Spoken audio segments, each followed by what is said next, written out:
Hello everyone, welcome to Logic Medico. Today's interesting topic is development of the ear. So in ear we have three parts. So ear consists of three parts, that is the external ear, which includes the pinna and the external auditory canal, the middle ear, which is a tympanic cavity mainly consisting of the cubical chamber and the ossicles along with middle ear muscles, and then the inner ear consists of the cochlea, the vestibule and the the superior, the posterior and the lateral semicircular canals. So you have to study the development of inner ear, development of external ear and development of middle ear. Three parts we have to study. So in this video we are going to study in depth about each of these. So let us start with this. So first I will teach you the development of the inner ear. So development of the inner ear. If this is the face, initially in the initial part of development we have a thickening in the surface ectoderm. Over here there will be thickening on the lateral aspect of the surface ectoderm, and that thickening is called as otic placode. So what is otic placode? It is a thickening in the surface ectoderm which develops on the lateral aspect of the head region. This otic placode will get detached from the surface. It will become a pit like this. It's called the otic pit. Then ultimately it gets detached from the surface ectoderm, resulting in a pouch called as otic vesicle. So here is our surface ectoderm again. Once again, so this is surface ectoderm. Here is the vesicle. It's called the otic vesicle. Please note, this is within the pittress part of temporal bone. The future pittress part of temporal bone will be there now. It's within this. So this is called as otic vesicle. So what happens in this? The initial otic placode, which is a thickening, which is a solid cord of cell, becomes a pit called as otic pit. Otic pit. Now this ectoderm has gone into the pittress part of temporal bone to form the vesicle called as otic vesicle. So what happens? This otic vesicle initially, which is cylindrical, later it becomes tubular, subsequently it gets curled to form one duct called as cochlear duct. So this cochlear duct, the saccule and utricle along with the semicircular canals, that is the entire membranous part of the inner ear, which includes the cochlear duct, the utricle and the saccule and the semicircular canals. All these three things together called as membranous part of the ear, membranous inner ear or the membranous labyrinth. So this membranous part of the inner ear or the membranous labyrinth is developed from a surface ectoderm called as otic placode. Now what happens? The surrounding mesoderm which is there,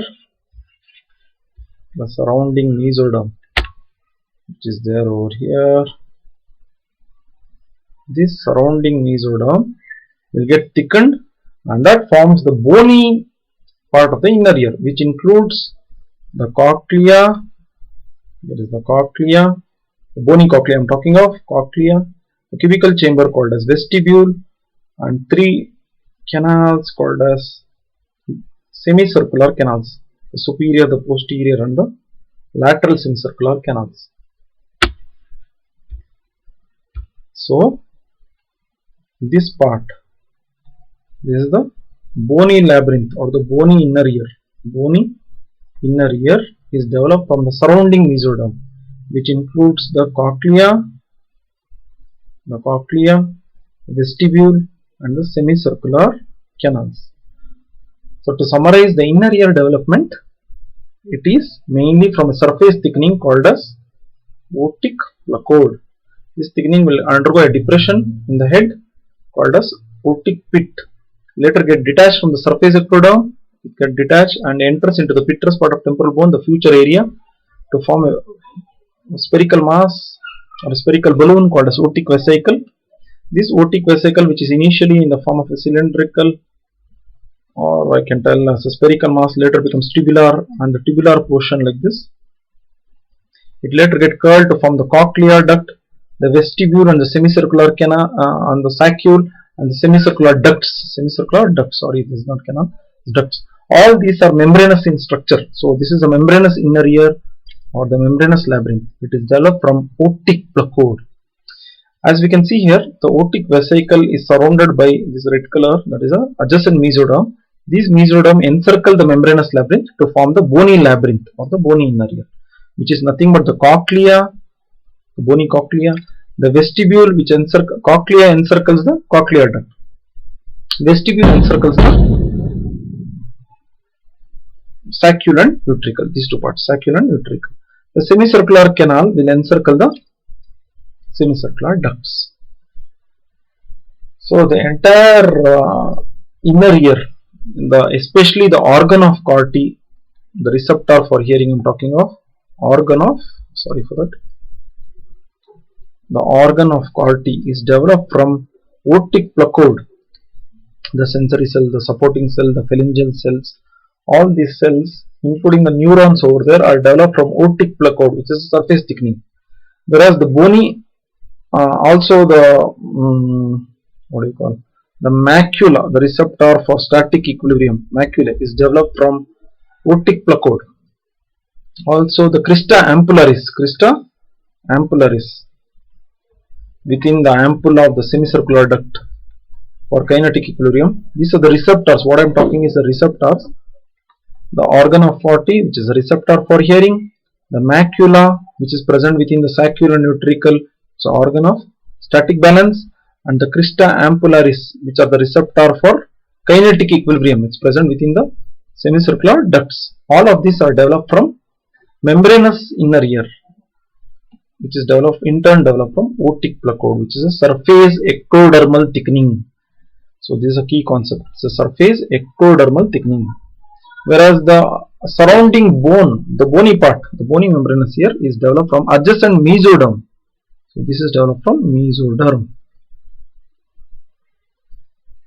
The cochlea, the vestibule, cochlea encircles the cochlear duct, vestibule encircles the saccule and utricle, the semicircular canal encircles the semicircular duct. That is developed from mesoderm. It is developed from the mesoderm. The bony inner ear is developed from the mesoderm. So this is the summary of the development of inner ear. Let's move on to the development of external ear. It's very simple actually, external ear development. What happens external ear?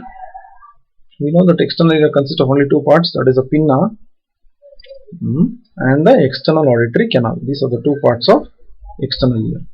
External auditory canal, the pinna or the auricle. So these are the two parts of the external ear. So we consider the development of the external ear. It's extremely simple.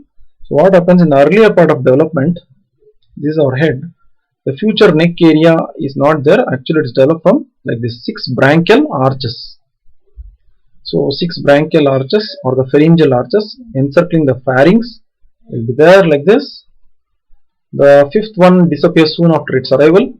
Between these branchial arches or the pharyngeal arches, we have something called as ectodermal cleft. Pharyngeal arches are there, no? 6 in number. Between them, we can see these depressions. They are called as clefts, ectodermal clefts. So what happens? The first arch gives rise to the bone of the lower jaw. So I will show that here. So the lower jaw bone is mandible. So it's called the mandibular arch. The first arch becomes the mandibular arch. The second arch gives rise to the hyoid bone. That's one of the bone in the neck. Is hanging freely, on which the larynx and all are getting attached. So the second arch is called the hyoid arch. The first arch is called the mandibular arch. mandibular arch. So between this first arch and the second arch, there is one depression here. You can see that this depression is called as first ectodermal cleft. So this first ectodermal cleft, what happens to this cleft? This first ectodermal cleft deepens in the posterior superior aspect on this part of the neck. It will deepen here. So when it deepens, it forms one depression in the head, okay, which is on the side profile. This depression on the head is on the side profile. I'll just show you. This is our head. This is our head. This is a depression which is there. The ectodermal cleft, first ectodermal, it's shallow here in the anterior plane. It's shallow, but on the posterior superior plane, it becomes more and more deep. This depression enters our pitras part of temporal bone. So, can you guess what is this depression? It is nothing but external auditory canal. So, external auditory canal, in summary, is developed from first ectodermal cleft. What is first ectodermal cleft? It's a depression between the first arch and the second arch. The first arch is called mandibular arch, the second arch is called hyoid arch. Between the two, there is a depression. First ectodermal cleft. Posterior superior aspect, it will become a depression. It will become a very deep depression, forming a canal called as external auditory canal. In the anterior plane, it is shallow. Okay, so there is nothing over there. Moving on to the, so until now I told you about the external auditory canal. Moving on to the development of the pinna. The pinna mainly develops from what happens? This is the side profile. So we know that there is a depression, right? We know that there is a depression here. External auditory canal it forms. First ectodermal cleft. Around this there are 6 mesodermal swellings. 1, 2, 3, 4, 5, 6. There are 6 mesodermal swellings. Mesodermal hillocks. These mesodermal hillocks join together to form the pinna or the external auditory, pinna or the auricle, which bridges the external auditory canal. So the pinna development is extremely simple. It is developed from mesodermal hillocks or mesodermal swellings. The pinna is developed from here. So, if somebody asks me what is the development of external ear, all that I have to remember is external ear are developed from 2 sources. But there are pharyngeal arches at the initial part of development. There are pharyngeal arches, 6 in number. Between the arches, there will be cleft on the outer aspect. These clefts are called ectodermal cleft. Out of this, the most important one is first ectodermal cleft. The first ectodermal cleft will become deepened on the posterior superior aspect to form one canal called external auditory canal. Around this depression called external auditory canal, there will be 6 mesodermal swellings here. 6 mesodermal swellings. These swellings will unite to give rise to the pinna or the auricle. These swellings are termed as mesodermal hillocks. That is the name given to that. Moving on to the development of middle ear. Middle ear development is extremely easy. What happens here? I will show you one person has opened his mouth. The person has opened his mouth. So what we can see is his tongue is outside. So what we can see is a depression from here. It's called endodermal pouch.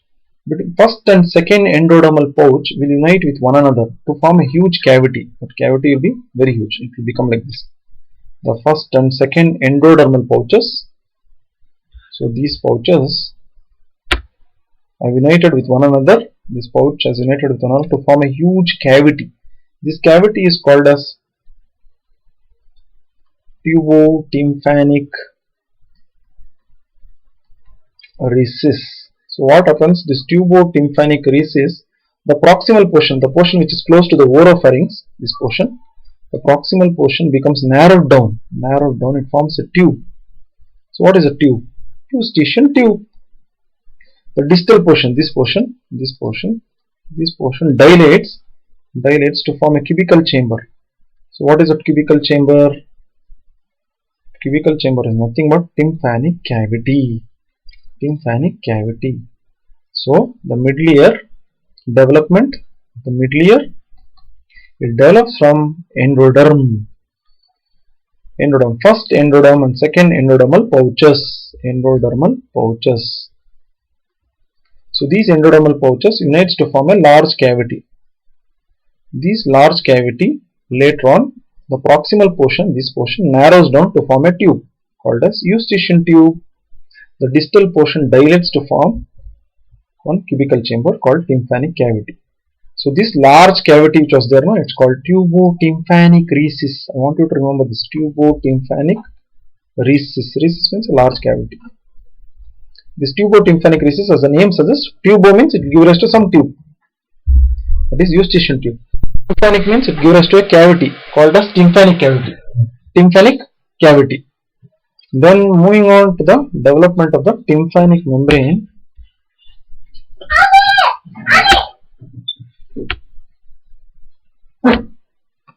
So this tympanic membrane, as we know, it's there in the junction between the tympanic cavity. It is there in the junction between the middle ear cavity and the external ear. So this is the middle ear cavity.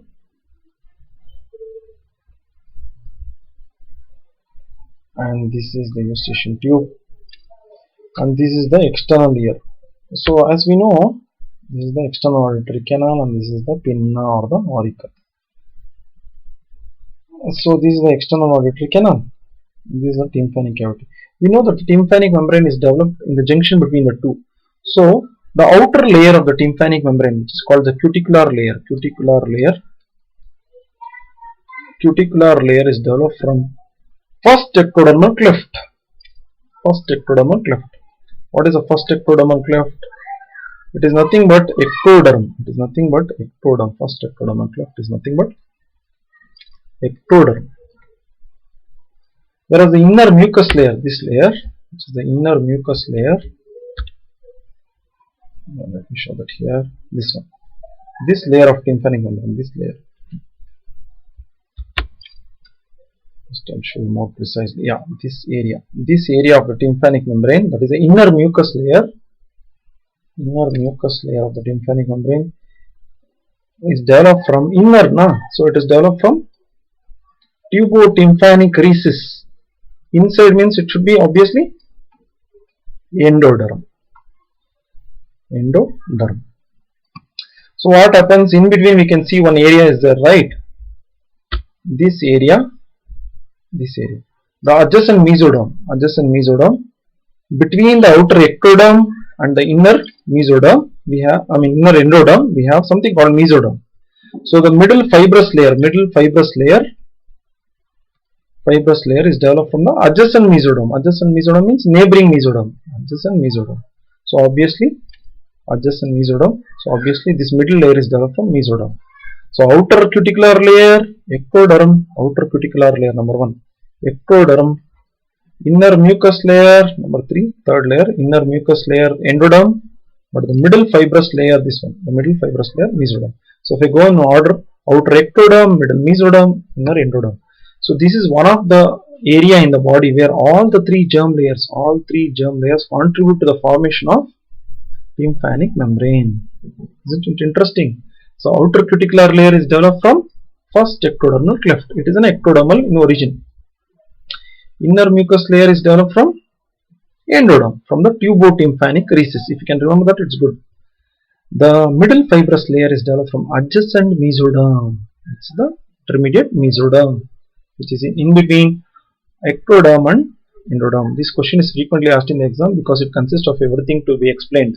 So kindly concentrate on this. Thank you for watching and learning from Logic Medico. If you gain some knowledge from this, you kindly press the thumbs up icon. Don't forget to press the subscribe button and bell icon and click on the notifications, all notifications. Don't forget to subscribe to our channel. Thank you once again and thank you for watching and learning from Logic Medico. Bye. Have a good day.